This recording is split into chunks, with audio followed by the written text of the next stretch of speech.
decirlo oficialmente, ya en los 80, con la ofensiva final que da el FMLN, como una estructura ya organizada de las 5 guerrillas que conformaban que conformaban estos movimientos.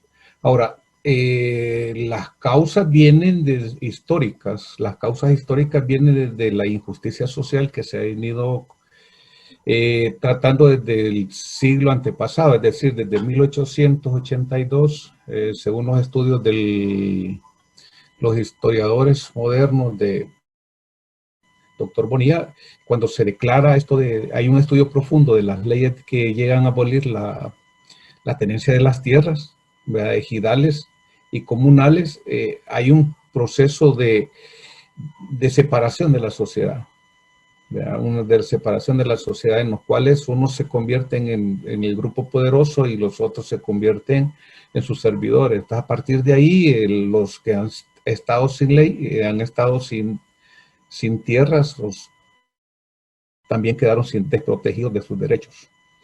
Y entonces se va a una acumulación histórica, generación en generación, y la gente empieza a luchar por organizarse. Hay un fenómeno histórico muy bueno que, por ejemplo, ya las gentes de a principios de siglo, mucha gente no sabía leer y escribir. De hecho, en las haciendas habían hasta dueños de haciendas y no eran dueños, eran analfabetos, pues. Y también eso sucedía con el campesino, pero a medida que se instaura el Estado salvadoreño, empiezan a abrirse las escuelas y todo, y la gente empieza a aprender a leer y escribir, y de ahí lo importante de la educación, empiezan a encontrar formas de comunicación. En general, todos los derechos humanos fueron violentados durante el conflicto armado. Si lo vemos desde las masacres, pues hasta la propia vida fue violentada, una vida digna. Las condiciones que habían en ese momento para las personas no eran las más adecuadas. Había una violación de derechos increíblemente, desde desempleo, condiciones de pobreza. Entonces, en general, todos los derechos humanos fueron violentados, la libertad de expresión, el derecho a defender derechos también, los defensores de derechos humanos fueron perseguidos.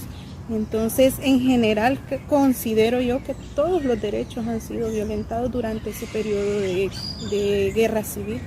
Cuando se firman los acuerdos de paz el 16 de enero del año 1992, pues esto suponía que debería de haber una reconciliación nacional, en virtud que la guerra duró desde 1980 hasta 1992, una década. Esto implicó alrededor de 75,000 muertos en El Salvador.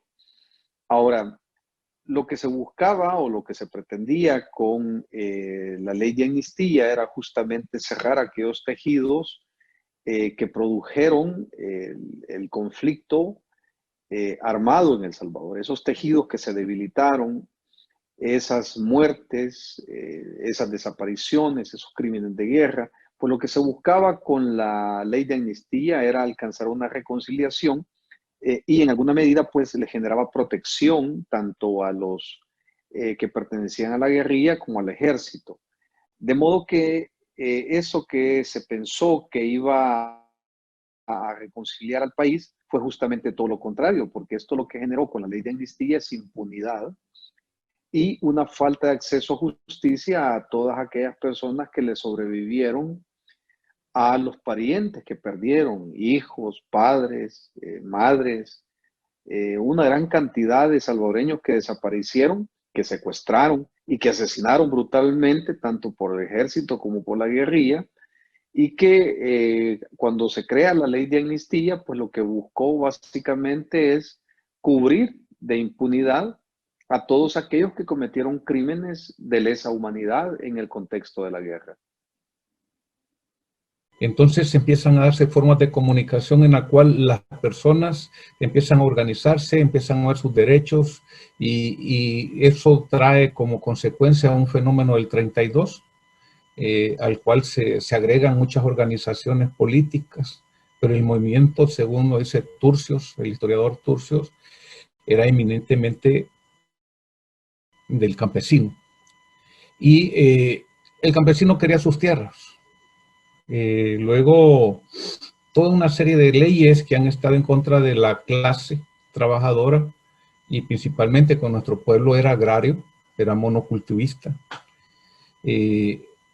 Habían leyes como, por ejemplo, para la vagancia, que obligaban al campesino que no podía, si él salía de su jornal en una hacienda, él no podía descansar para que en la tarde él pudiera ir a trabajar a otra hacienda, y lo hacía castigado. Bueno, según los estudios que te digo yo que han encontrado los historiadores. Entonces, esa acumulación de resentimiento social se va dando poco a poco de padres a hijos, es saber que ya no eres dueño de tierras, que te han quitado tu sustento y que hay una oligarquía que se vuelve endémica y poderosa y que se mantiene hasta la actualidad. Estos grupos de poder, inicialmente eran puramente hacendados, pero luego se van diversificando, entrando la industria, la banca, el comercio exterior, y con ello se va creando una serie de leyes que van desprotegiendo a la clase trabajadora y el pueblo se empieza a emancipar. El producto de eso es que el 32, como producto de lo que hay de la crisis del 30, que está el break que se da con la caída del café, genera que el precio del café se desplome y se empiezan a ver malas injusticias, etcétera.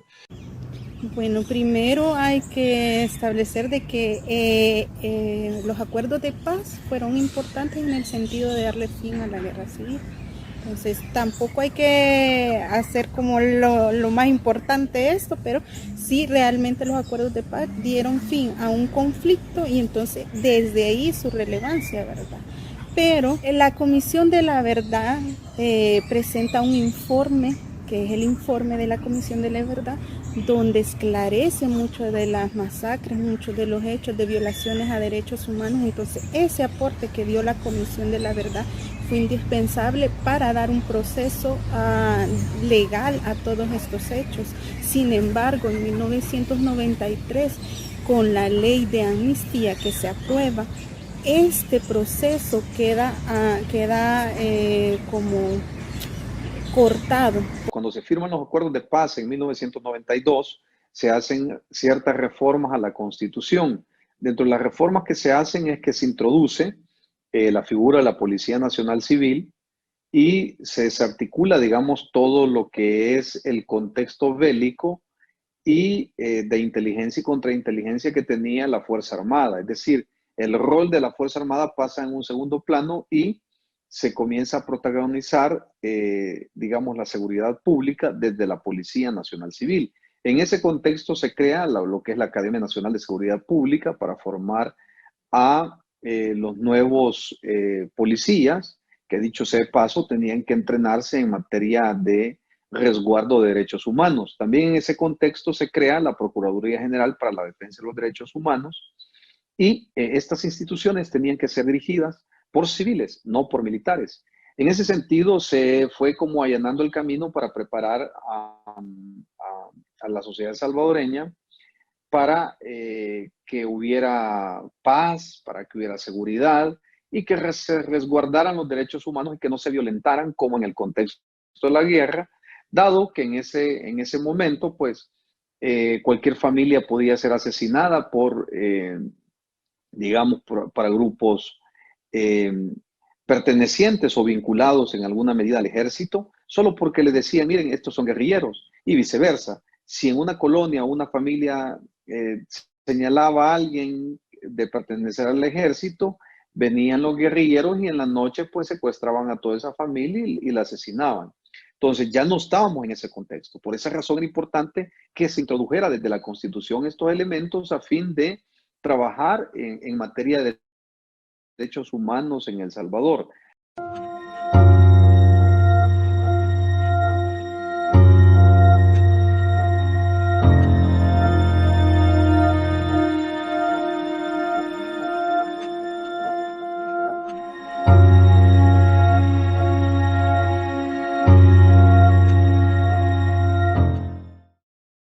Estas causas, de hecho, algunos historiadores llaman al conflicto del 80, al hacer este antecedente, como un como un producto de esa guerra del 32. Y de eso hay videos, hay historiografías, instituciones que hablan mucho de eso. Entonces, ahí comienza ya el conflicto. Para el 70, ya las organizaciones, hay una pequeña aperturas al final del 60 que permite la organización de los sindicatos y del estudiante. Entonces aparecen organizaciones como son las distintas fuentes de movimientos revolucionarios, ¿vale? Aparece el Partido Comunista Salvadoreño, que ya venía desde el 32 con Farabundo Martí, desde el 30, todavía más antes, con el Socorro Rojo, pero empiezan a aparecer, se empieza a segmentar del Partido Comunista, aparece la FPL, ¿verdad? Que ya empezó con un pensamiento más revolucionario, ya se tenían una idea de que la única forma de lograr la justicia social en el país era a través de las armas, a través de la revolución. Se segmenta el Partido Comunista, porque en el Partido Comunista había una discusión interna en la cual ellos decían o pensaban de que solo se podía lograr políticamente, pero ya había un desgaste, pues los fraudes, todo eso, las dictaduras militares habían demostrado pues que era imposible. Entonces, al llegar a este punto, empiezan a aparecer otras organizaciones como el ERP también, que parece país a principios de los 70, y del ERP, en el que pertenecía Roque Dalton. Esta ley de amnistía lo que vino a hacer es a coartar todos esos procesos y que no se siguiera buscando la verdad. Sin embargo, poco a poco los derechos humanos se han conseguido por luchas, no han sido que se los ha dado el Estado, sino que por luchas de personas organizadas se han conseguido los derechos humanos en este país. Después que se aprueba esta ley de amnistía, muchas de las organizaciones de derechos humanos empiezan a hacer su trabajo para conocer la verdad y que se haga una verdadera justicia.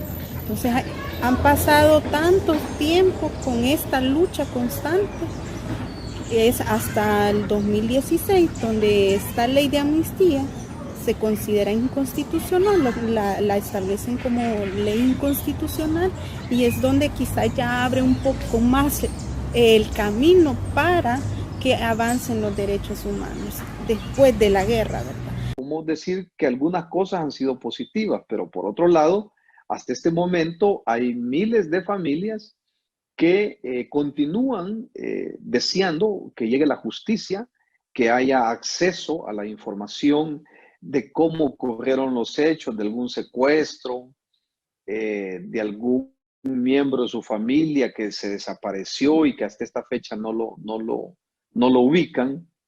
Pues hay informes militares que están por ahí retenidos. Y también tengo entendido que la Iglesia Católica tiene archivos también de personas que se desaparecieron en el contexto de la guerra y que se le vincula al tema de la guerrilla. Entonces, en ese sentido, creo que El Salvador tiene una gran deuda con las víctimas, tiene una gran deuda con la sociedad misma, en el sentido de que se ha negado el acceso a la justicia a estas personas y que lamentablemente hay muchos salvadoreños que todavía tienen abierta esa herida en virtud de la ausencia de ese ser querido que se perdió en el tema del contexto de la guerra. Luego, a raíz de unas discusiones internas también, aparece otro sector ahí, más que todo el sector estudiantil, el sector joven es el que aporta, se divide, se segmenta el PRTC y aparece la Resistencia Nacional. Más que todo que es el que fundamenta los que llegan ya en la guerra, para la parte de la guerra, los que están asentados más que todo en Guazapa, la zona central. Ellos más que todo de ahí nacen los comandos urbanos, los movimientos urbanos están ahí coordinados, FPL con la Resistencia Nacional en el área de San Salvador. Mientras las otras organizaciones que van apareciendo, como las organizaciones campesinas, ¿verdad? Que el Partido Revolucionario de Trabajadores del Campo, también que aparece a principios de los 70, se vuelve más una lucha de campo, que en la ciudad. Entonces, todos estos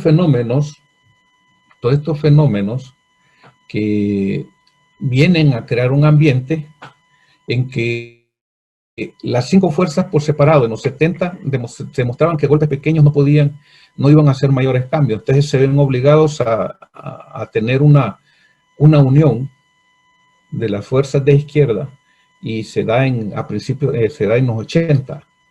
¿Ya? Entonces, a partir del 80, que en la Universidad Nacional se unen y toman acuerdos, pero cada movimiento revolucionario tiene una característica particular. Te lo estoy haciendo desde la percepción que nosotros teníamos como estudiantes. Yo creo que la Comisión de la Verdad, cuando presentó su informe, la idea era esa, que se hubiera un avance en cuestión de defender derechos humanos, de respetar derechos humanos. Sin embargo, cuando viene esta ley, ahí se para, pasan 23 años prácticamente cuando declaran inconstitucional esta ley, y pues abre un pequeño paso nada más para que se sigan investigando estos casos y que se dé una verdadera justicia. Si las personas conocemos, si los ciudadanos conocemos la verdad de estos hechos, se va a poder conseguir una verdadera justicia, una reconciliación y, lo más importante, una garantía de no repetición de los hechos. Nuestra historia ha sido bien repetitiva.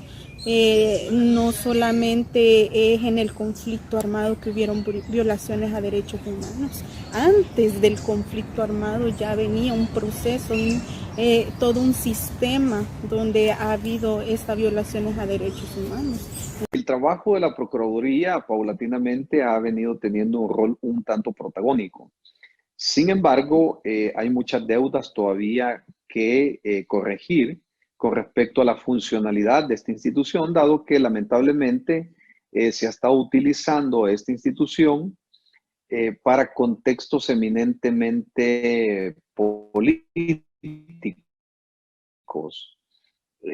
Dicho de otra manera, los que han ejercido la función de procurador para la defensa de los derechos humanos, más bien juegan un rol vinculado a su partido político, pero no ejercen la función de un verdadero procurador general que luche, por ejemplo, por los derechos de los niños que están en la calle y que no tienen un techo, de aquella mujer que deambula por las calles de El Salvador sin un techo, sin alimento, sin abrigo.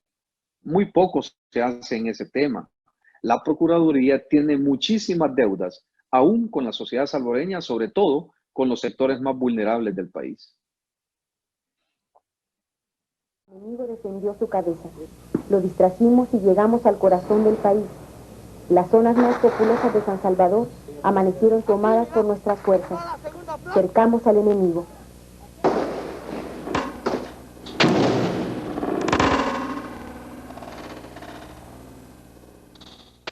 El Partido Comunista con las FPL, pues, nunca conciliaban, porque unos tenían un sistema y la FPL tenía su otro sistema. Era más revolucionario la FPL, pues el Partido Comunista a través de la historia había participado en elecciones, creía más en la parte electoral. De hecho, ellos tenían un concepto que en la universidad nosotros la rechazábamos cuando éramos estudiantes, que pertenecíamos a las organizaciones estudiantiles, que ellos decían, es que nosotros somos los intelectuales del conflicto, de la guerra. Nosotros ponemos los intelectuales y ustedes ponen los muertos.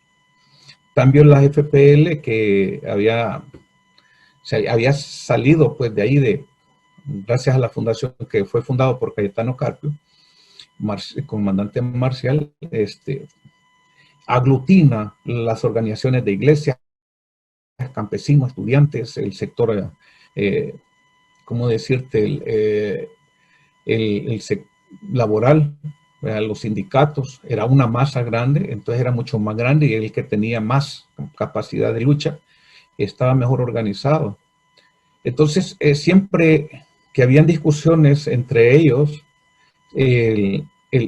por ejemplo, la Resistencia Nacional siempre estaba del lado del Partido Comunista, perdón, del lado de la FPL, cuando tenían discusiones, y eso se daba también hasta el sector estudiantil, cuando se daban al interior, ¿verdad?, de las sociedades de estudiantes. Entonces, cada quien tenía una una línea de trabajo. Bueno, unos decían que eran filipianos y otros los comunistas y así, bueno, era una discusión interna. Y cada uno, cuando había discusiones ahí, pues quien jugaba el papel de moderador era más que todo el Partido Revolucionario, de los trabajadores, el PRTC, que en momentos determinados la votación por desigualdades, tomas de decisiones, pues el 3-1, el 3-2, vea. Entonces, ha sido un camino largo por recorrer y que sí es importante ver esos pequeños avances, pero hace falta mucho. Y tengo entendido que quieren aprobar una nueva ley de amnistía que es denominada Ley de Reconciliación. Sin embargo, muchas organizaciones que protegen y están en la defensa de los derechos humanos no están de acuerdo porque se considera de que esta ley podría ser similar a la ley de amnistía que se aprobó en 1993 y lo que va a venir a pasar a obstaculizar procesos que tal vez ya estén, ya lleven un avance, como el caso de El Mozote, donde el Estado salvadoreño no le garantizó a las víctimas una verdadera justicia, una verdadera reparación. Y esa fue una discusión interna. Yo lo que quiero decirte es que eso es lo que nosotros percibíamos, es lo que nosotros nos informábamos adentro. Entonces, sabíamos que había una necesidad, que era la lucha popular. Yo lo hago como parte de aquello que yo observaba como estudiante, como miembro de una organización estudiantil. Y veíamos una serie de discusiones. Claro, habían niveles de lucha, pero todos estábamos claros que iban con el propósito de lograr, pues, el proyecto popular. Y esa lucha del 80 comienza con lo que lo fortalece es que en Nicaragua, los sandinistas ganan creo que es el 78, 79, los sandinistas derrocan a Somoza. Y eso permite que la ayuda internacional solidaria que viene de las organizaciones de izquierda se pueda canalizar a través de eso. Entonces, esa lucha se da porque hay una fuerza. Ya la lucha se vuelve o queda dentro del punto de la Guerra Fría. ¿Verdad? Quedamos dentro del punto de la Guerra Fría porque ya los Estados Unidos tienen una intervención más directa y también del lado de la solidaridad internacional socialista hay una intervención más directa acá y hay una lucha en la cual es más ideológica que territorial. Entonces, pero cuando digo, aunque era territorial y aunque habían armas y habían muertos, era más un posicionamiento de dominio, de no dejar, por ejemplo, los Estados Unidos, a ellos, El Salvador no es significativo para ellos, no es significativo en el sentido que geográficamente, pero sí lo es, digamos, como para producir, porque tengamos recursos, sino que ellos era estratégico, la posición nuestra es estratégica ideológicamente. Estos casos seguirían en la impunidad, aunque aunque el Estado salvadoreño no quiso abordar en este caso, pues se tuvo que ir a otras instancias internacionales. Este caso ya está en la Corte Interamericana de Derechos Humanos, está abierto el caso y por eso tiene tanta relevancia hoy con este nuevo gobierno, porque ese proceso ha quedado en paro. Con la ley de amnistía, que duró bastante tiempo, la Corte Interamericana lo único que hizo proponer al Estado que se investigara y que se diera acceso a esos archivos de guerra para poder esclarecer el caso. Sin embargo, la ley vino a entorpecer ese proceso cuando ya hoy que ya no es constitucional, la Corte Interamericana está pidiendo al Estado salvadoreño que dé el acceso a esos archivos. Y si vemos ahora, tenemos una situación donde el presidente no quiere abrir esos archivos de guerra, no quiere esclarecer la verdad, no quiere darles el derecho a las víctimas a conocer por qué sus familiares fueron asesinados, quiénes fueron. Y sabemos que muchos de los implicados son de la élite de nuestro país, e incluso hay funcionarios que están ahorita que tuvieron implicación directa en estos casos de guerra.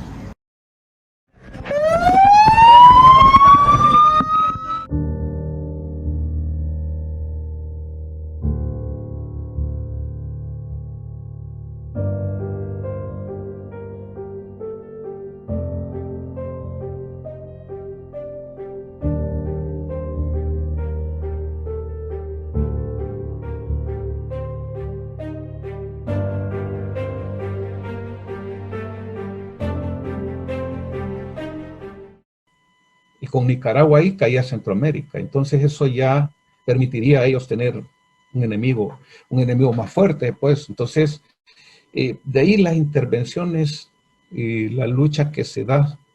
Entonces, por eso para mí, o sea, nosotros nos vimos inmiscuidos porque como jóvenes tal vez no queríamos ser éramos parte de un conflicto en el cual nosotros no queríamos participar. Nuestras generaciones, nuestros padres sí fueron artífices de muchas cosas, ¿verdad? Que nos heredaron a nosotros mucho bienestar, muchos logros. Las organizaciones sociales, campesinas, nacieron antes del 70, pues, o sea, hubo movimientos hasta magisteriales, organizaciones que fueron dando pasos para que las generaciones futuras pudiéramos ir abriendo los ojos y demandáramos nuestros derechos. Pero como la única manera que encontró el Estado era la represión, muchos en alguna manera tuvimos que tomar, digamos, algunas decisiones de participación. Algunos tuvieron una militancia armada, otras ideológicas, otras organizativas, ¿verdad? Entonces cada quien participó en alguna manera, poquito o mucho, se vio involucrado, más que todo las juventudes. Y se estaba dispuesto bueno, si te va a matar el ejército, ese era un pensamiento entre nosotros los jóvenes en aquel entonces, te va a matar el ejército y vos no tenés nada que ver. Bueno, lo mejor es defender tus derechos. Aunque nuestros padres, por experiencia, no querían que participáramos en cosas así. Nuestros padres nos decían, no, mira, aquí te metes en esto, te van a matar. Las represiones de los años en que ellos vivieron también, cuando se organizaban o luchaban, ellos vieron represiones iguales y masacres, ¿verdad? Matanzas. La Procuraduría ha jugado un papel importante desde su creación hasta ahora. Sin embargo, siempre hemos visto como una Procuraduría para la Defensa de los Derechos Humanos un poco pasiva, que no se ha involucrado mucho en estos casos tan importantes para el país, que se ha mantenido al margen. Vemos que actualmente con esto de la pandemia del COVID-19, hubo un poco más de actuación de parte de la Procuraduría para la Defensa de los Derechos Humanos y está teniendo un poco más de protagonismo en este caso precisamente el Mozote y los lugares aledaños. Sin embargo, no ha sido un ente activo en este proceso de defender derechos humanos, de la verdadera justicia, de buscar la verdadera justicia. Entonces considero que ahí sí hizo falta esa instancia gubernamental, sí necesitaría quizás avanzar más en ese aspecto, ser un ente más protagónico en la sociedad. Aquí hay dos contextos que hay que señalar. Primero, que hay una masacre y efectivamente yo creo que toda guerra no trae nada bueno y siempre van a haber muertes de personas inocentes. Y todo asesinato, independientemente de donde se perpetren, nunca va a ser bien visto por la sociedad ni por las leyes salvadoreñas. En ese sentido, creo yo que el ejército tiene aún que saldar esa deuda con las víctimas del Mozote y se esperaba que con este presidente, que es el presidente Bukele, le prometió a las víctimas en septiembre del año pasado que ellos iban a abrir y desclasificar los archivos a fin de que las personas supieran cómo ocurrieron los hechos, cuál fue el rol y quiénes estuvieron en ese momento a cargo de ese operativo. Pero pasado un año, nos hemos dado cuenta que el presidente no solamente incumplió su palabra, sino que también le ha negado el acceso de estos archivos a un juez que lo está solicitando para poder establecer la verdad real o la verdad procesal de cómo ocurrieron los hechos en el Mozote. En ese sentido, creo yo que es importante que la gente al final conozca la verdad de cómo fueron los hechos y qué es esto que es justamente lo que está pidiendo las víctimas. Entonces, por ahí empieza la guerra, el golpe de la ofensiva hasta el tope del FMLN es la primera que hace ese gran cambio.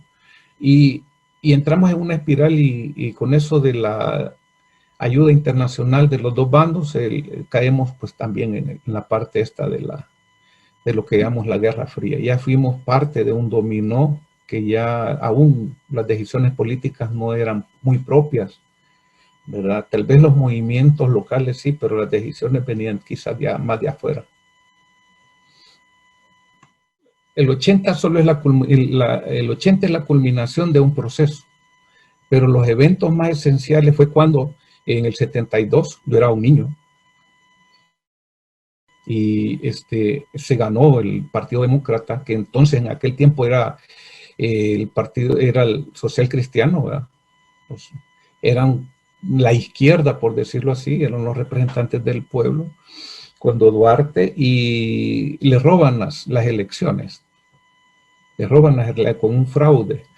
Entonces empieza a haber una efervescencia social, un resentimiento de la clase, y se va acumulando, se va fortaleciendo con el aparecimiento de la guerrilla. De hecho, cuando se empiezan a dar los primeros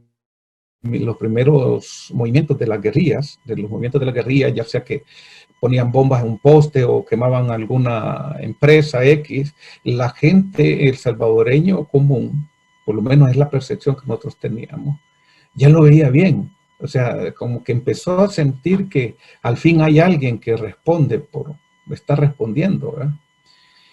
Y había pero también existía el temor porque nuestro país estaba desde el Martínez para acá ideologizado con el ejército. Nuestro sistema educativo tiene muchos vacíos. Yo he trabajado nada más en el área de educación básica, que comprende de primero a sexto grado. Si vemos los programas educativos de esos grados, hay una mínima parte, y creo que solamente parte de una unidad en cuarto grado, en quinto y en sexto grado se ve sobre la historia de El Salvador como tal. Entonces sí hay un vacío grande en el sistema educativo de nuestro país, y sí es importantísimo que nosotros abordáramos estos temas con mayor relevancia, con una crítica, con un análisis mayor al que se ha venido abordando. Considero que también es parte de la conciencia que cada docente pueda tener para desarrollar estas temáticas. Y estábamos con un grupo de gente de prensa y todo el mundo estaba llorando. A veces yo temía que después de ver tanta guerra, después de ver tanto muerto, después de escuchar tanta metralla, tal vez esto se convertiría en rutina. Nunca fue así. En muchas ocasiones yo sentí miedo en El Salvador, miedo de que iba a perder la vida, de que iba a ser herido, pero en una ocasión sentí un miedo que es mucho peor a ese, el miedo de perder parte de mi humanidad. Eso te endurece, en cierta forma me preocupa. Yo me acuerdo de las cartillas que enseñaban para los niños en las escuelas, en el cual decía, yo las vi, de hecho las patrocinaba Cemento César, y ahí decía, el ejército es tu amigo, ¿eh?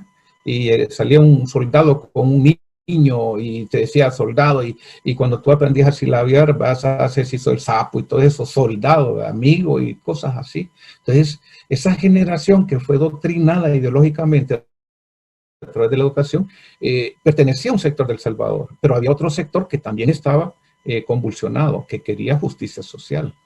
Entonces, el acontecimiento básico del 72 eleva la temperatura, las organizaciones, las represiones que empiezan a dar. Hay una serie de manifestaciones que se están dando en San Salvador y hay masacres, la de Fápula, de los estudiantes y todas esas masacres que han habido. Y la gente empieza a sentir repugnancia porque por primera vez se ve en televisión. De hecho, nosotros alcanzamos a ver una tanque le pasaba, y después censuraron esa imagen, le pasaba encima a una mujer que salía del Seguro Social, le pasaba encima, y la mujer está embarazada. Y cómo los muchachos caían en el puente, y el cuerpo de bomberos llegaba solo para lavar la sangre, porque esa era la función del cuerpo de bomberos. Después de una masacre, ellos llegaban a lavar y en los camiones de la Fuerza Armada se llevaban los cadáveres de los jóvenes que manifestaban. Por ejemplo, la masacre de Fapu, ¿verdad? Que hubo ahí la del LP28, que se fue en el centro y los muchachos quedaron envueltos en las pancartas y era una manifestación pacífica, pero de protesta. Pues el ministerio no está haciendo mayor cosa en cuanto a esto. No hay un proyecto, no hay unas políticas educativas que nos lleven a desarrollar este aspecto crítico de conocer la historia del país. Y considero también que desde la formación docente ahí también hay un vacío, porque si me preguntas a mí en lo personal, en mi carrera universitaria es muy poco lo que se nos habla de la historia de El Salvador. Se enfocan más a que conozcamos fechas, lugares y hechos, pero nunca se vio como conocer consecuencias, causas de los conflictos, de los problemas sociales, el análisis, las perspectivas de diferentes enfoques acerca de estos casos. Entonces sí hay un vacío grande en todo el sistema educativo y que esperemos que con los años pues puedan repararse eso o puedan ellos proponer otro tipo de programas o políticas que lleven a desarrollar la historia de otra forma. Entonces todo eso la gente lo fue acumulando, más que todo en el área de San Salvador. En el campo la gente estaba un poco más distraída, veía como hay menos acceso a la información. Pero ya cuando se da el 80 y más la muerte de Monseñor Romero, entonces hay un cambio, hay una nueva reacción del pueblo indignado ante eso. De hecho, la masacre que hubo el día que se estaba llevando el sepelio de Monseñor Romero, la masacre nosotros, por cierto, que íbamos ahí con unos amigos, y nuestros padres nos detuvieron. Mira, ¿qué va a ir a hacer? Que me iba a llevar matazón, y cabal, así fue. Desde el Palacio Nacional y desde el edificio Dueñas, creo que habían francotiradores y le tiraban a la gente. Esas imágenes están capturadas ahí en YouTube. Hay información, eso está ahí. Eso es histórico, no estoy hablando de datos que están ahí. Me acuerdo que después en el periódico salió la montaña de zapatos de la gente que había muerto, y era una exagerada la pirámide de zapatos que había, y de toda la gente que había muerto. Entonces, eso hizo que el 80 la gente tomara decisiones, y muchos estudiantes de la Universidad Nacional en ese entonces, yo no estaba en la universidad, yo estaba en bachillerato. Mis compañeros que éramos de bachillerato se empezaron a organizar. También mataron a unos estudiantes de la Sociedad de Estudiantes de la ENCO. Yo me acuerdo que nosotros estamos ahí, y él lo amarraron con alambres de púas en el portón de la ENCO. Nosotros fuimos a ver eso, y que esto le pasaba a los comunistas, que no sé qué. Entonces, en vez de que el joven tuviera una reacción de miedo, fue más de rebeldía. El joven de nuestra época era rebelde, era un verdadero guerrero, o sea, estaba dispuesto a morir. O sea, porque de todas maneras, o te mataba el ejército o morías luchando. Aquí no te quedaba otra opción.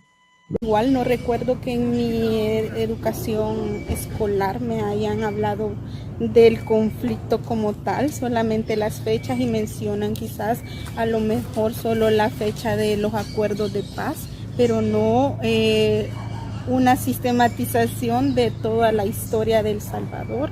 Y pienso que sí es importante desarrollar o la enseñanza de la memoria histórica, porque ahora, si lo vemos desde ahora, muchas de las personas te dicen, no querés aceptar, por ejemplo, a este gobierno porque no tenés memoria histórica, no te acordás de los 30 años que pasamos.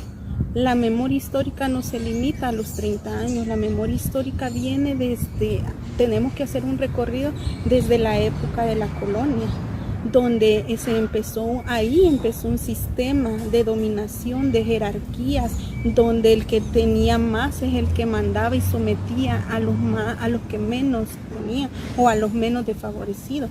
Si vemos desde la colonia inicia todo este proceso, luego viene el proceso de independencia, que se nos hace saber de que los próceres fueron los que lucharon para liberar a los pueblos indígenas. Sin embargo, la verdadera historia nos dice que no es solamente eso. Había un trasfondo en esa historia, hay un trasfondo de hecho, porque ¿quiénes eran los próceres? Eran los criollos, los que tenían oligarcas también, prácticamente los que tenían el poder y el dinero y los que no querían estar sometidos a la corona. No era directamente para liberar a los pueblos indígenas, sino que eran intereses económicos, políticos para ellos, no eran directamente para los pueblos. El hecho que haya habido una masacre en Zumpul o en El Mozote, pues esto no mancha el récord honorable que ha tenido en alguna medida, digamos, el ejército y su rol protagónico en defender la soberanía de las fuerzas insurgentes del FMLN, que querían llegar al poder con las balas, con las bombas, donde destruyeron la economía, destruyeron puentes, quemaron empresas, reclutaron niños, asesinaron hombres, asesinaron mujeres, que también es la otra cara que se debe demostrar a la población. Que dicho sea de paso, pues sabemos que el FMLN secuestró antes, durante y después de la guerra personas que financiaron en alguna medida con el rescate la operación que el FMLN tenía como organización en ese momento terrorista en El Salvador. En ese contexto quiero señalar que hubieron empresarios, por ejemplo, el señor Regalado, que fue secuestrado, el señor Borgonovo Paul, también, que fue secuestrado, el señor Poma, que fue secuestrado, también el embajador de allá de Sudáfrica, y así sucesivamente una gran cantidad de empresarios que murieron y fueron secuestrados en la guerra por el FMLN, incluyendo la muerte del fiscal general García, que se da, creo que en el contexto de 1989 al 92, creo que durante ese tiempo fue que cometieron ese asesinato del fiscal general, que le pusieron una bomba sobre su vehículo.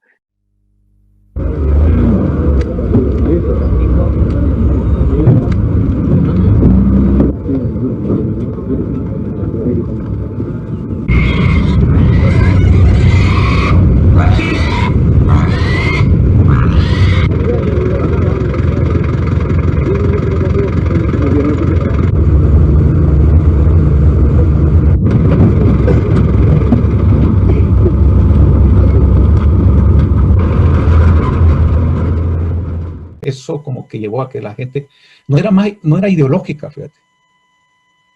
Tal vez a pequeños los que dirigían la lucha armada, las cúpulas de las guerrillas, las comandancias sí estaban muy ideologizados, pero las bases no, era más una reacción de respuesta, que después se fueron concientizando, tomando conciencia social y todo, ya fue producto de.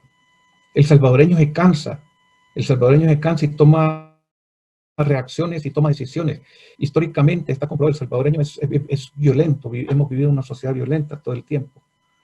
Y entonces reaccionamos, aunque nos equivocamos, elegimos por reacción, pero porque hay cansancio, y es una manera en que el salvadoreño siempre se ha mantenido, y va aprendiendo de sus errores, ¿verdad? Ese fue el fenómeno que había ahí. Entonces, también desde ahí luego viene el proceso de las dictaduras militares, donde pasamos muchísimo tiempo, muchísimos años gobernados por militares. Entonces, donde las personas no tenían sus derechos, no le garantizaban sus derechos, estaban sometidos. Los militares eran los que mandaban y los que hicieron grandes masacres. Recordamos la masacre de 1932, que fue dirigida por un presidente que era militar, el general Maximiliano Hernández Martínez. Entonces, si nos vamos a leer más de la historia, vemos cómo han violentado los derechos humanos desde hace años. Luego viene el conflicto armado, que se desencadena por una serie de situaciones donde la población ya no aguantó, donde había discriminación, donde había vulneración de derechos, donde no habían las condiciones que necesitaban para tener una vida digna. Entonces, estalla la guerra. En cuanto a las masacres, en la Escuela de las Américas, a los militares les enseñaban las estrategias de guerra, ¿verdad? En el Vietnam, donde por cierto, los vietnamitas lograron sacar al invasor, ¿verdad? Siendo campesinos la mayoría, se vieron víctimas de un sistema de eliminación que se le llamaba tierra arrasada. Ese concepto de tierra arrasada, ese es un principio de la guerra que tenía el ejército a través de los Estados Unidos, siempre ha sido genocida, ¿no? Entonces, a partir de ahí, esa filosofía política que ha tenido hacia afuera, de imponerse a través de la guerra, lleva a crear estrategias de eliminación. Entonces, la tierra arrasada era una estrategia que ellos tenían, que se había originado y que había estado en práctica en Vietnam, que era matar a la gente, a los que consideraran como hostiles, que ellos le llamaban hostiles, o enemigos. Y, por ejemplo, en Guazapa se hacía lo mismo, solo que en Guazapa tiraban napalm, bombas de napalm. Es decir, una gelatina que quemaba las zonas. Entonces, dentro de eso, el ejército era totalmente dentro de los planes, ya estaba diseñado entre los planes de ellos de represión. Era decir, eliminar todos aquellos que pudieran ser los que pudieran estar alimentando a las fuerzas revolucionarias, a la guerrilla, que pudieran ser, digamos, ellos los tomaban como las personas que les proveyeran alimentos o tal vez militantes o militancias que hubieran ahí. Entonces era necesario eliminarlos a todos. O sea, ese es el concepto que ellos tenían del ejército. Yo me acuerdo que después de los acuerdos de paz, yo platiqué con un militar que era amigo de nosotros, y ellos, el concepto que tenían de guerrilla era como que como que la lucha en El Salvador fue una invasión que vino de la Unión Soviética, y eran los soviéticos y los vietnamitas que estaban acá. Entonces había que eliminar al enemigo como extraños. Entonces el salvadoreño no se daban cuenta, o tal vez no entendían, los militares no entienden que eran salvadoreños, hermanos de ellos, que tenían su propia sangre, nacidos acá, y que ellos lo único que pedían era justicia social. Es una serie de hechos que es importante conocer, y es ahora que nosotros podemos ver cómo en la historia han habido procesos que se han venido repitiendo. Los fraudes electorales, que ha sido una de las causas también por la que este país ha vivido tanto conflicto. Y si vemos ahora, si llegamos hasta la actualidad, hay hechos que se repiten en la historia. Dicen nuevas ideas, realmente no son nuevas ideas. Son hechos que se han venido repitiendo con la historia y que ahora siguen repitiendo y van a seguir siendo si nosotros no tenemos un sentido más crítico. Y es ahí porque es la importancia de que a los estudiantes se les dé esta enseñanza de la memoria histórica desde el proceso inicial hasta cómo estamos, porque solo así van a comprender por qué estamos ahora con esta situación, porque estamos ahora viviendo estas situaciones de injusticia también y violación de derechos humanos, porque solo conociendo la historia vamos a comprender si queremos hacer gente en los años, personas críticas de la realidad. Tendríamos que comenzar por eso, enseñando más bien una memoria histórica con criterio, con objetividad, y también pensando en que estas generaciones, cuando lleguen a ser adultas, cuando sean capaces de votar, de dar su voto, van a elegir no por fanatismo, no van a elegir porque mi grupo de amigos eligió este partido político, o voy a votar por este porque me vino a regalar algo. No, lo va a hacer con un sentido crítico, va a ver quién va a ser el que de verdad va a aportar al país y va a querer un verdadero desarrollo en El Salvador. Entonces, pero el ejército no lo vio así, o sea, cuando uno hablaba con los militares, ellos te veían como un enemigo poderoso que venía de afuera, que el comunismo, que iba a instaurar el comunismo, que te iban a comer a los niños, que los comunismos cuando llegara los jóvenes a perder sus libertades, ¿verdad? Que te iban, o sea, era una doctrina que ellos tenían de eliminación. Aquí hay que agarrar la mano que mece la cuna. ¿Verdad? La mano que, porque las estructuras militares han sido creadas por alguien con ciertos fines, ¿no? La burguesía, la oligarquía salvadoreña creó la Guardia Nacional para proteger sus cultivos, la Policía de Hacienda para evitar las ventas de alcohol y el pago de impuestos, ¿no? Eran organizaciones represivas para beneficio de la misma clase, pues, de la misma clase burguesa de El Salvador. Entonces, dentro de ellos está su propia ideología, pues, o sea, están ellos, su propia estructura, que son los que toman las decisiones y las mandan y tienen que hacer. Y tú puedes ver en la actualidad que el diputado que lo representa en la asamblea es un perro fiel, obediente, que no tiene libertad para discrepar, porque si vos discrepas, te hacen una guerra a través de los medios y maltrato de todo tipo y aislamiento, porque los grupos de poder así siempre han actuado así. Entonces, ellos crearon fuerzas represivas y han crearon la Mano Blanca, los grupos esos de eliminación y exterminio. Y ellos siempre han jugado así.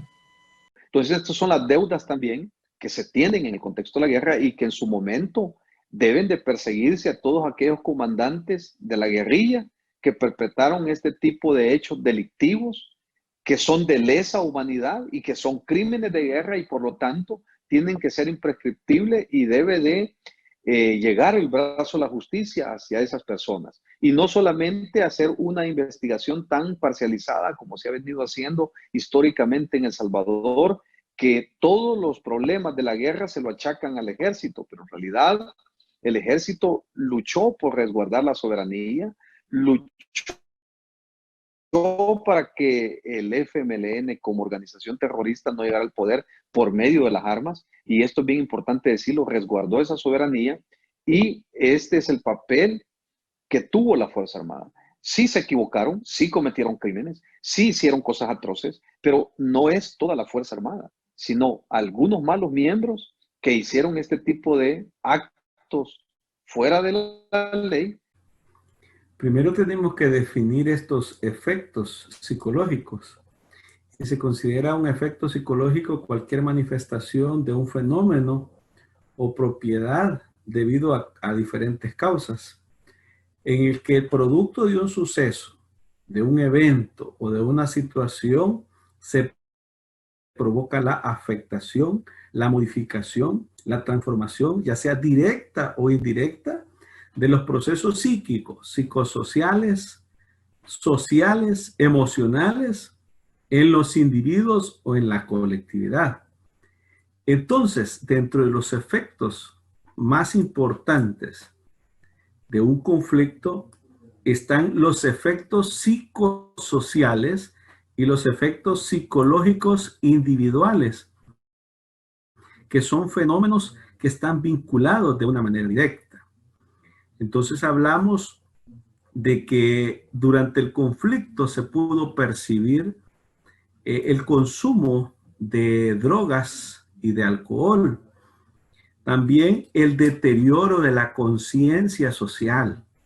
Encontramos la trivialización de la vida humana, es decir, se le perdía sentido a la vida. O sea, no valía nada la vida. También algunos tipos de trauma psíquicos y sociales. También un tipo de defensividad paranoide, en donde cada persona defendía una postura específica.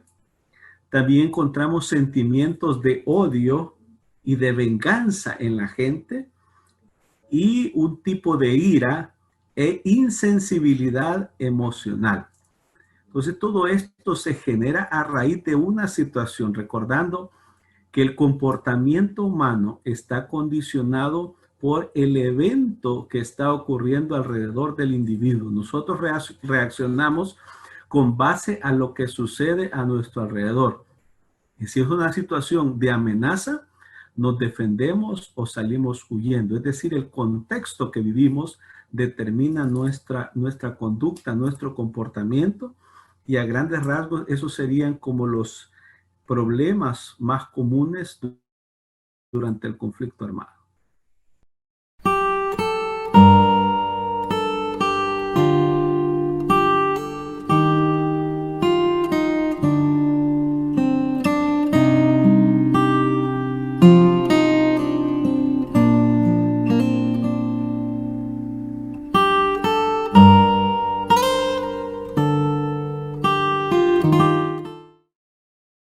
La extrema derecha en Salvador es muy inteligente.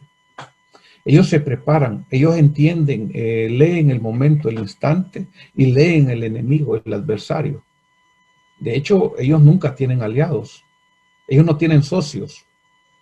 Ellos no tienen ni aliados. Ellos solo tienen, ¿verdad?, negocios con alguien. Pero una vez termina el negocio, se acaba. Vos ves ahí generalmente el coronel Montano, que está siendo juzgado, que fue juzgado en España, porque la derecha de acá no respondió, no ha habido un pronunciamiento, porque son los tontos útiles del sistema, son los desechables. Entonces las Fuerzas Armadas sirven como instrumentos para los grupos han servido para los grupos de poder, pero si vos les hablas a ellos o hablas con un militar, porque me he relacionado mucho con ellos, he tenido amistades, pues, familiares, ellos te ven como que, o sea, vos querés cambiar, sos antisistema y que querés cambiar el sistema de cosas, pero a quienes protegen ellos con sus acciones es el grupo de poder. Entonces hay que ir donde está el grupo de poder. ¿Quiénes son los que dieron la orden?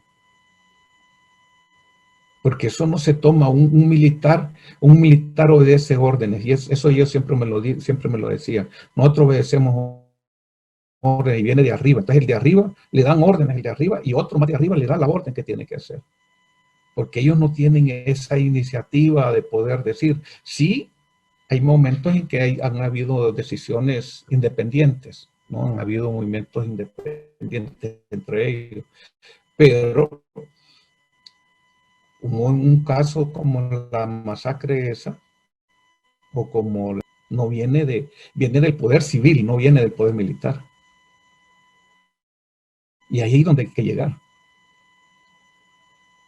Y ahorita hasta tiembla el sistema. Esto va a provocar un desequilibrio en el comportamiento humano. Estos traumas lo que hacen es que alteran el comportamiento normal. Y los traumas inciden específicamente o marcan la vida del ser humano si no son resueltos. El impacto mayor en toda guerra lo sufren todas aquellas poblaciones que se les considera como vulnerables. Y sabemos que la población vulnerable, la clasificación de la población vulnerable es los niños, las mujeres y los ancianos. Ellos son como los tres sectores de la población que se consideran más vulnerables en todo conflicto, y en El Salvador no fue la excepción. Si vamos a revisar qué es lo que acontecía con este tipo de población, vemos que su salud mental se vio completamente afectada. ¿Por qué mencionábamos de estos tres tipos de población? Porque el otro tipo de población, que eran los jóvenes o los hombres, podríamos decir, era a quienes les correspondía ir a la guerra. Entonces, los demás tendrían que estar a la expectativa de qué podría suceder con ellos. Y las repercusiones y las víctimas enfrentaban se provocaba en ellos un daño que hasta la fecha de hoy es irreversible. En el caso de los niños, pues tenían que vivir sin la presencia de la figura del padre. También las mujeres y los ancianos, por ende, eran indefensos, y se procuraba, en el caso de ellos, que hubiera alguien al cuidado de los mismos. Entonces, estos tres sectores de la población pudiéramos considerarlo como los más afectados en un conflicto. Se podría describir como la época histórica negra de El Salvador, porque murieron 75,000 compatriotas, de los cuales, si se habrá procesado tal vez un 0,0000.1% de esos crímenes, diría que es mucho, dado que, de acuerdo a los últimos índices globales de impunidad en El Salvador, se dice que de cada acto de corrupción y de cada acto de crimen que se comete en El Salvador, de 10 casos, solo 3 son procesados en la justicia. De modo que no queremos volver a esa misma etapa donde se sufrió la guerra, la persecución, hambre, miseria, y sobre todo los niños que crecimos en ese contexto, crecimos en un ambiente de violencia. Y no es bueno volver a replicar ese tipo de escenario. Por lo tanto, es importante que cuidemos la paz, que cuidemos la democracia y que cuidemos los principios que dieron fundación a la República, como lo es el sistema de gobierno, la alternabilidad en el ejercicio de la presidencia y la separación de poderes, que son elementos importantes que debemos de cuidar en la actualidad, a fin de que no volvamos a una tiranía, a fin de que no volvamos a un régimen militar, a fin de que usted y yo hoy podamos decir con libertad lo que podemos hablar hoy en público, pero en el tiempo de la guerra esto no se podía hablar, sin que lo mataran, sin que lo persiguieran o sin que lo metieran preso. Entonces, como ya no estamos en ese régimen, lo que hemos alcanzado y lo que hemos logrado como sociedad salvadoreña es que haya libertad de expresión. Y es eso lo que hoy debemos de defender, que es el elemento más importante sobre el cual descansa la democracia, la libertad de expresión. Así que debemos de cuidar esta parte y darle vuelta a la hoja y ver hacia el futuro para construir una mejor nación. En El Salvador se produjeron o se han producido a lo largo de la historia procesos de ideologización. Y la ideologización tiene que ver con la tendencia o el comportamiento que alguien va a adoptar ante determinada situación. Por supuesto que durante la guerra habían dos bandos y cada bando procuraba que sus seguidores tuvieran una base, algo donde sustentar la lucha. Entonces todos se movían con base en los ideales que les proponían. Por un lado se proponía la defensa de la soberanía nacional y por otro lado se defendía la lucha de clases y la igualdad de derechos. Entonces era un proceso ideológico en donde los dos bandos estaban enfrentados para defender su verdad. Los países que han enfrentado conflictos internos deberían de pasar por un proceso de sanidad emocional, sanidad psicológica, que es algo que faltó en nuestro país y aún creo que se debería de hacer algo por esto. Recordemos que la violencia no surge de la nada. Entonces nosotros tenemos todo un antecedente histórico de haber enfrentado violencia. Pudiéramos decir que tenemos una cultura de la violencia. Entonces, esta polarización social que enfrentamos y seguimos enfrentando, una polarización social, nos lleva a nosotros a reconocer que es como una secuela del conflicto armado. Alguien mencionó que lo más difícil de una guerra no es la guerra, sino los efectos de la posguerra. Y en El Salvador tenemos más de 25 años de haber finalizado un conflicto armado y aún seguimos en una guerra social interminable. La atención psicosocial es muy importante. El trabajar con el manejo del estrés postraumático, que es una de las cosas, o uno de los efectos más fuertes de la posguerra, y trabajar en un tipo de terapia cognitivo-conductual. Le llamamos nosotros entrenamiento cognitivo-conductual, es terapia de conducta que sirve para cambiar aquellos patrones de comportamiento que no son correctos en relación a una situación. Como le mencioné, lo más difícil de esto es lo postraumático.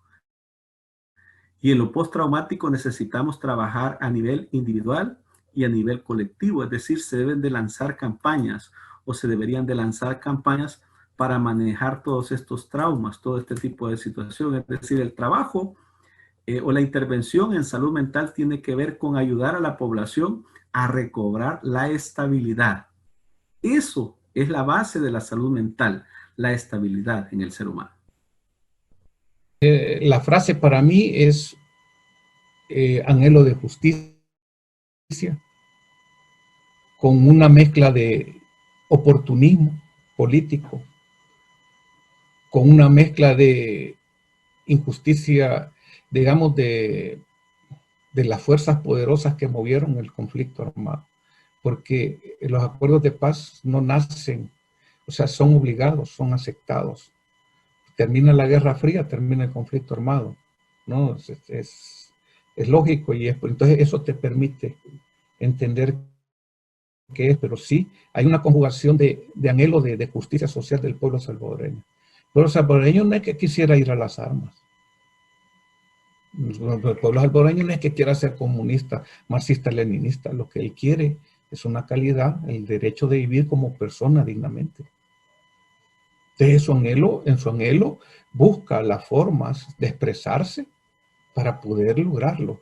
Y cada generación, desde la mía y antes que la mía, dio soporte para lo que hoy estamos. Y los jóvenes ahora tendrán que tomar decisiones sabias para que El Salvador funcione, ¿verdad? Correctamente. Porque ya nosotros pagamos el precio de las dictaduras. Y una vez las dictaduras se cimientan, es bien difícil romperlas. Entonces el poder del pueblo tiene que mantenerse, el joven tiene que tener conciencia social, o sea, un anhelo de justicia, un anhelo de respeto a los derechos y de desarrollo humano, ¿verdad?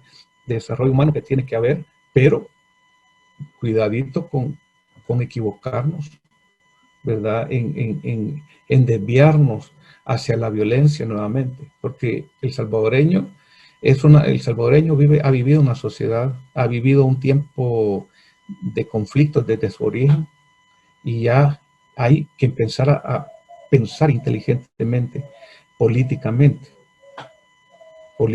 te estoy hablando porque la política es el arte de conciliar intereses, y eso no hay aquí en el país no hay políticos, no hay política, aquí hay politiqueros. Ustedes todavía siguen jugando con los anhelos del pueblo. Ese es el problema. Por eso es importante que desde los grados pequeños, desde las características de cada grado de los niños, desde sus edades, adaptar esa enseñanza de la memoria histórica e irles enseñando, e irles inculcando este proceso, ¿verdad? E irles haciendo ver, tener otra visión, aunque estén pequeñitos, ellos comprenden si uno les adapta la historia a sus necesidades, a sus características. Y solo así podríamos ver un cambio en nuestro país, si realmente Es un proceso largo que no se ha hecho en nuestro país por los mismos vacíos que ha tenido nuestro sistema educativo. Si eso se hubiera hecho, creería que no estuviéramos como estamos ahora, que estamos en una situación bien inestable, democráticamente estable. Estamos viendo vulneración de derechos a defensoras y defensores de derechos humanos, a periodistas no les están respetando la libertad de expresión. Vemos como un presidente tiene dinero para estar abriendo medios de comunicación, tiene dinero para estar gastando en todo lo que tenga que ver con publicidad, pero no tiene dinero para políticas públicas, para obras que beneficien a la sociedad. Entonces, todos esos aspectos solo se van a lograr si nosotros desde la educación pues, abordamos este tema de la memoria histórica desde el principio hasta el final. Solo así vamos a comprender y va a mejorar nuestra sociedad, pienso yo, es mi criterio, ¿verdad? En nombre de Dios, pues, y en nombre de este sufrido pueblo, cuyos lamentos suben hasta el cielo cada día más tumultuosos, les suplico, les ruego, les ordeno, en nombre de Dios, cese la represión.